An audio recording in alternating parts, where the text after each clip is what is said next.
Sinusubukan pa rin ni Gon hulihin yung hari ng lawa? Oo. Araw-araw nga siya nakaabang sa lawa. Isang linggo nang walang humpay. Nangako ka kasi na pwede siya mag-counter exam kapag nahuli niya yung hari ng lawa. Paano pag nagawa niya yun? Sira ka ba? Oh? Kung 5 mga lalaki nga hindi kayang hatakin ng halimaw ng isa pampang, ano pang pag-asa ng isang maliit at payat na bata? Ayaw lang siya payagin itong si Mito na mag-hunter exam kaya niya sinabi yon. Nalimutan mo na bang ganyang edad din yung tatay ni Gon nung nahuli niya yung hari ng lawa noon? Hindi mahuhuli ni Gon yun. Imposible.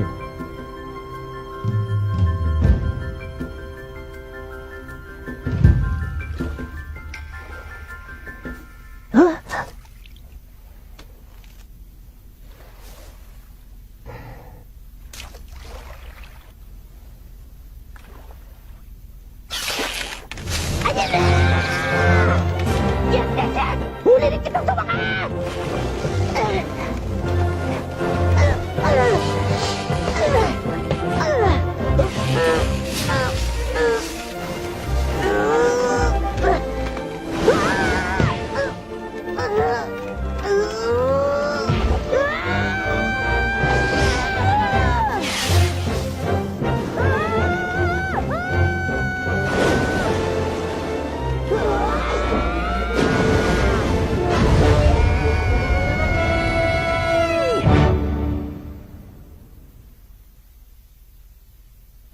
Ang laking huli niya!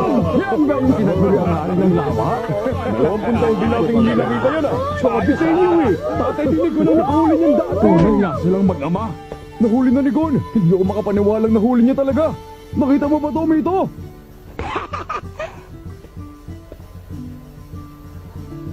Tita Mito, kita niyo po? Natupad po ang kondisyon yung hulihin ng hari ng lawa. Ibig sabihin nito, pwede na ako mag-counter exam, di ba? Di ba?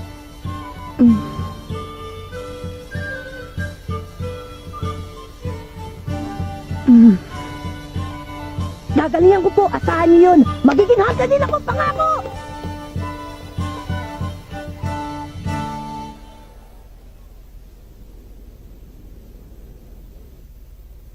Siguro nga talagang nasa dugo nila yun, ano? Biruin mo, wala pang ibang nakahuli sa hari ng lawa mula nung nahuli yun ni Jin sa murang edad na 12 anyos. At ngayon, anak naman niyang si Gon na nakahuli sa edad na 12 anyos din. Pareho ang sigla at kislap ng mga mata nila, hindi ba? Magkatulad talaga sila. Alam mong wala na tayong magagawa. Wala na makakapigil sa kanya. Desidido ka na ba talaga? Opo, Hindi mo kailangan gawin to. Alam mo namang iniwan ka ng tatay mo nung musmus ka pa lamang para maging hunter siya, hindi ba? opo, alam ko. Mas pinili niyang maging hunter imbis na alagaan ka. Ang galing po nun, di ba? Importanteng trabaho kasi ang pagiging hunter, kaya niya po nagawa yun. Kaya gusto ko din. Hindi birong trabahong maging hunter, delikado yon. Palaging nasa panganib ang buhay mo. Anumang oras pwede kang mamatay. Naunawaan mo ba yon? Hindi po, Tita Mito. Pero gusto ko pong maintindihan. Gusto kong maging hunter para maunawaan ko na lubos kung bakit yun ang piniling gawin ng tatay ko.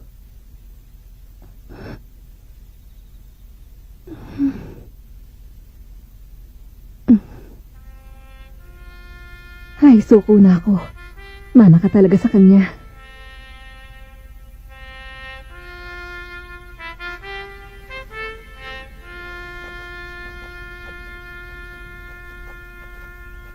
Hindi ko kayo bibiguin, Tita Mito. Makakapasa ako sa exams at magiging hunter din ako.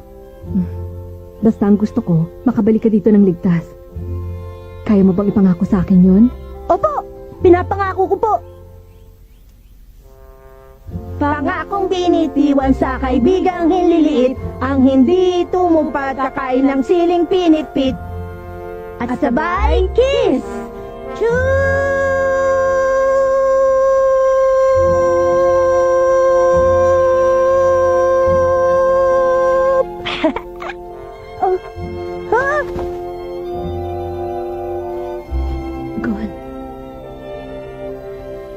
Tita Mito. Salamat po.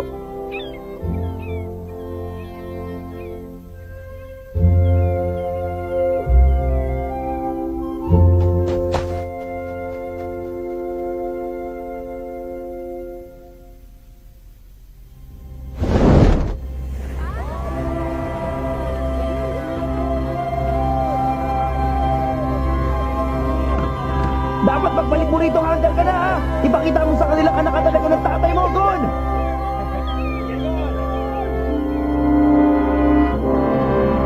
Pinapangako ko sa inyo! Magiging pinakamagaling na hunter ako sa buong mundo! At kapag naging number 1 na ako, babalik ako! Kaya hintayin niyo ang araw na yan!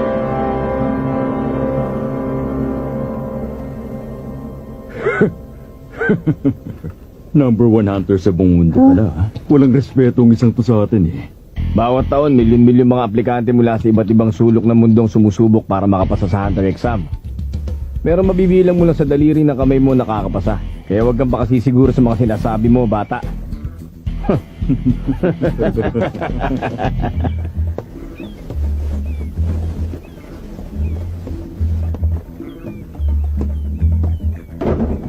Ano ka ba naman, Katso? Paano kung magiging disenteng bandaragat yan kung palagi ka nalang lalampa-lampa?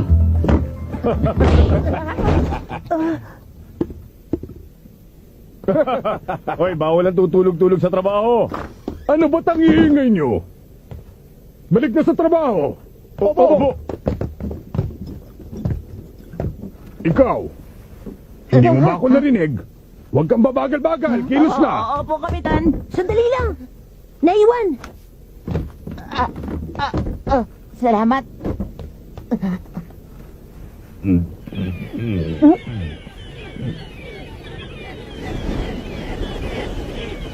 May paparating na bagyo! Paano mo naman nalaman yon, bata? Kasi po, yun ang sinasabi ng mga ibon. Talaga? At saka...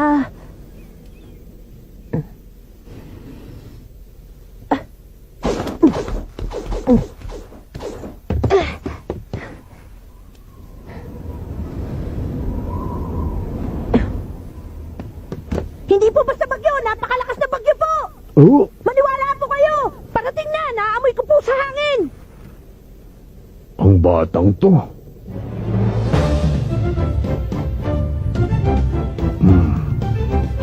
Ang mga matang yan, maaari kaya saang...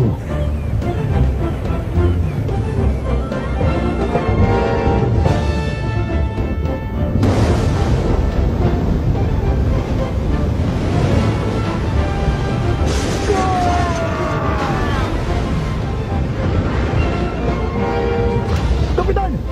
Hindi na ba matataglan naman still natin ang hangin? Kailangan ibaba na ang mga layat! Huwag niyong ibababa! Nagsisimula pa lang gumanda at takbo ng biyahe natin eh!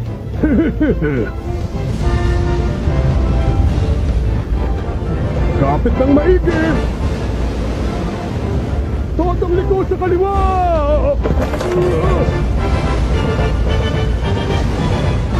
Lipat na!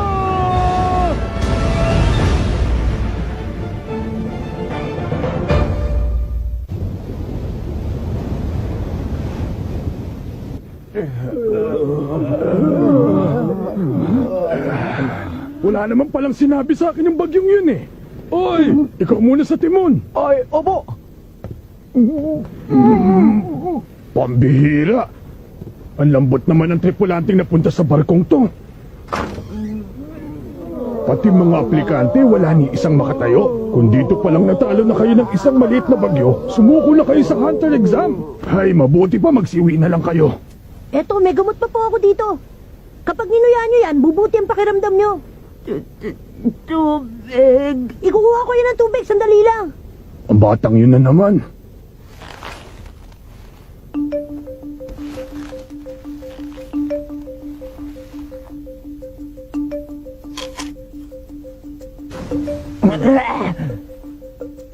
Ang asim naman sanas na to. Aba. Mukhang may iilan din palang tigasin na naligaw dito sa barkong to ngayon ha. Makikiraan po. Heto na yung tubig. Maraming salamat. Ayan, sige. Inumin nyo na to.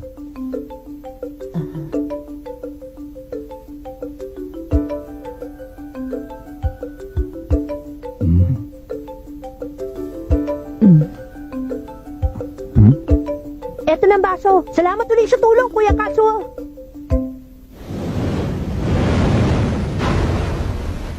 Bago ang lahat, kung maaari magpakilala muna kayong tatlo. Ako po si Gon. Ako, Kurapik ang pangalan ko.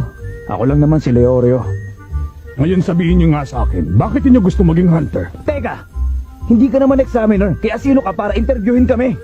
Sagutin niyo na lang ang tanong ko, pwede ba? Gusto ko po maging hunter kasi hunter ang tatay ko. Iniwan ko ang Whale Island para mag-hunter exam kasi gusto ko pong malaman kung bakit pinili ng tatay ko na magtrabaho bilang hunter. Whale Island? Kung ganon, anak nga ni Jin ang batang ito. Sa wakas, dumating na rin ang takdang panahon. Hoy bata, Huh?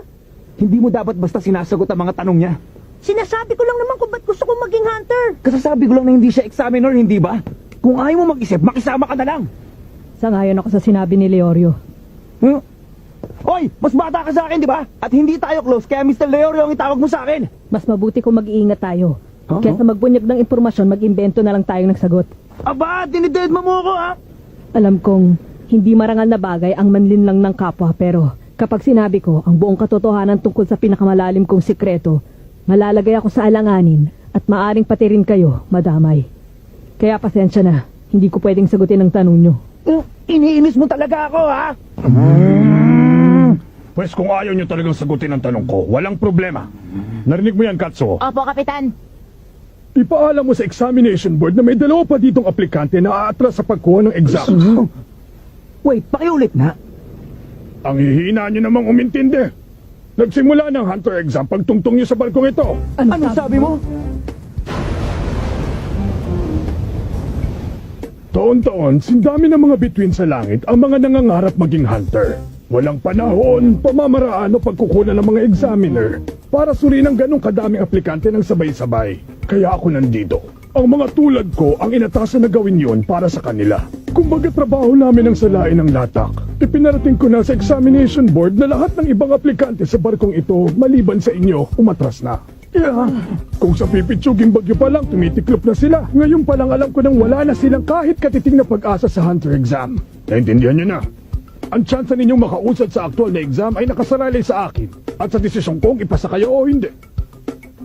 Kaya ang payo ko, pag-isipan ninyong mabuti ang isasagot niyo sa akin. Yun naman pala eh. Bakit kasi hindi niya nalang sinabi sa atin nung una pa lang? Ako ang natitirang huling miyembro ng angkan ng kuruta. Ang buong angkan ko ay nilipol ng isang grupo ng mga kriminal 4 na taon nang nakakaraan. Isa lang ang layunin ko sa pagiging hunter, ang hanapin ng Phantom Gun. Kung ganon, hinahangad mo pala maging bounty hunter. Siguro naman alam mo na ang Phantom Gang ay may Class A bounty. Kahit ang mga pinakabiyasang hunter hindi sila magalaw, masasayang lang ang buhay mo pag tinarget mo sila. Hindi pagkamatay ang kinatatakutan ko, kundi ang posibilidad na maaaring sa paglipas ng panahon, ang galit sa puso ko ay unti-unting mawala ng alab. Sa madaling salita, gusto mo lang pala ay maghigante. Bakit ka nandito? Kailangan mo pa bang maging hunter para lang gawin ang bagay na yon? Sa lahat ng narinig kong lumabas sa bibig mo, Leorio, yan na sigurong pinakawalang kwenta. Sabi ng Mr. Leorio eh! Mga lugar na walang ibang may access kundi hunters. Huh? Mga sikretong impormasyon. At iba pang kalamangan. Siguro nga sadyang hindi talaga kayang iproseso ng mahina mong utak ang mga dahilang yun. Ginoong Leorio! Kaya po, ano po ba ang dahilan at gusto niyo maging hunter? Ako ba? Simple lang naman ang dahilan ko. Gusto ko ng pera. Kahit anong gusto mo, pwede mo pa sa'yo pag may tatong ka! Sarili kong palasyo, magarang kotse, mamahaling anak. Sayang lang hindi nabibili ng perang delikadesa, Leorio.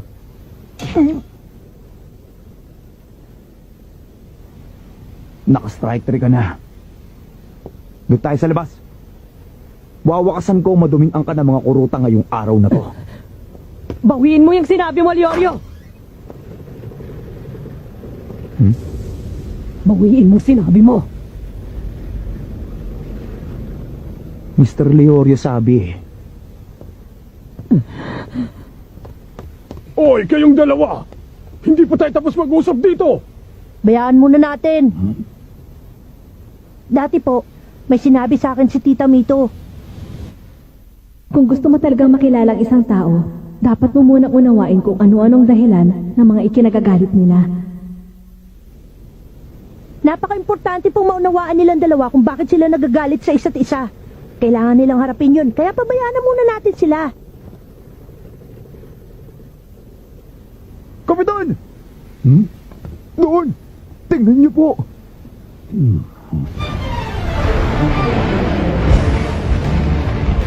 Kapag natangay ng higanting ipu-ipong yan ang barko natin, wala na tayong ligtas. Ibaba niyo ang mga layag! Opo, Sama ko, tutulong ako. sige, sumunod ka sa akin. Doon ka! Ako nang bahala dito! Opo! Totally ko sa kanon! Sige lang! Sige lang, hila mo! Makakita na tayo ng ibuhin mo!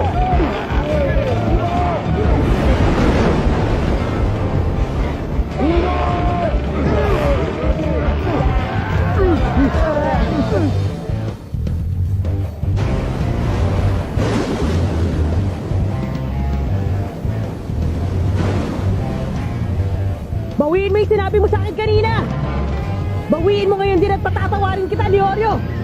Ang tigas din talaga ng ulo mo, no? Ikaw ang unang nang bastos sa akin. Kung akala mo nga atras ako, pag mali ka. Walang sisihan.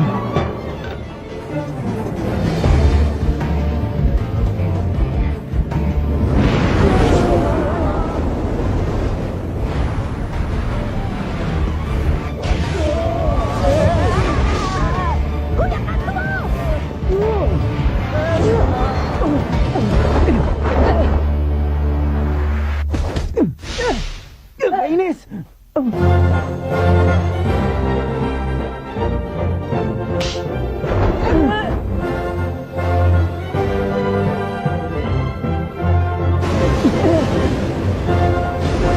Sabag natin nilakin! Ngayon na!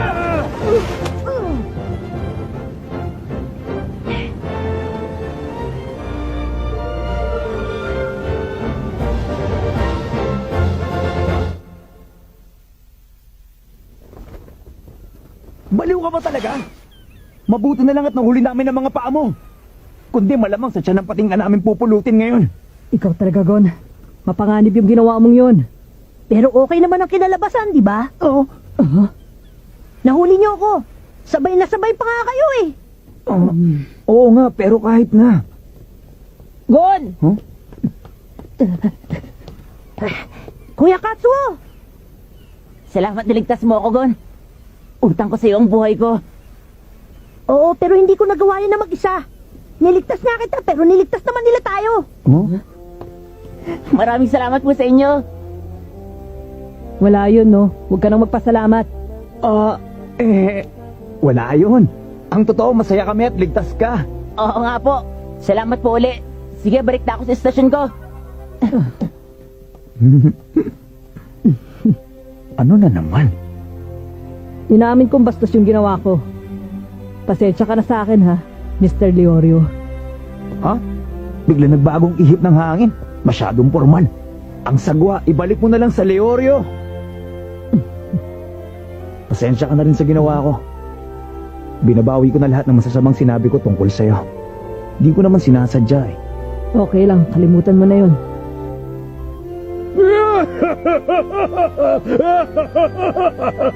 Nakakatuwa naman! Nagugustuhan ko na kayo! Bueno! Relax lang kayo dyan at enjoy ng biyahe! Ako nang bahalang magdala sa inyo sa daungan na pinakamalapit sa lugar ng Hunter exams! Talaga po? Paano po yung pagsubok niyo? Sabi ko naman sa inyo, ako magpapasya kung pasado kayo o hindi. At para sa akin, pasado kayong tatlo!